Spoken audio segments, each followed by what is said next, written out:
Party करायची म्हटलं ना, की काही ना काही कारण नक्कीच लागतं. मग ते कारण लहान असो किंवा मोठं.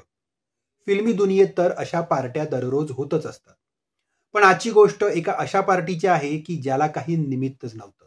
ना कोणता मूव्ही रिलीज होणार होता, ना कोणत्या चित्रपटाची सिल्व्हर जुबली होती, ना गोल्डन जुबली. मग अशी पार्टी दिली तरी कोणी होती? तर ती व्यक्ती होती सुपरस्टार राजेश खन्ना. पार्टीला सारे लोक गोळा झाल्यावर पार्टी नक्की कशाबद्दल आहे हे कोणाला माहीतच नव्हतं. तेव्हा राजेश खन्ना याने सांगितलं, की मुंबईत बोरिवलीपासून कुलाब्यापर्यंत जवळपास 45 थिएटर्स आहेत आणि त्यापैकी 35 थिएटर्समध्ये आत्ता राजेश खन्नाचा सिनेमा सुरू आहे. त्याबद्दल ही पार्टी. आता विचार करा, की एका वेळी एक सिनेमा रिलीज करायचा, तोही समोर दुसऱ्या कुठल्या बड्या स्टारचा सिनेमा नसताना. 50% थिएटर स्वतःच बुक करायची.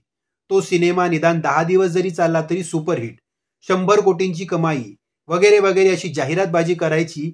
असं करणारे आजचे सुपरस्टार कुठे? आणि एकाच वेळी इतक्या ठिकाणी आपलेच वेगवेगळे सिनेमे चालवून सिल्वर जुबली करणारे ते तेव्हाचे सुपरस्टार कुठे? तुम्हाला काय वाटतं? हे आम्हाला जरूर कळवा. आणि आजची माहिती आवडल्यास लाईक, कमेंट, शेअर करा. चॅनलला सबस्क्राईब करून बेल आयकॉन प्रेस करायला विसरू नका. पुन्हा भेटूच एका नव्या भागात एका नव्या ऑफबीट गोष्टीसोबत. धन्यवाद.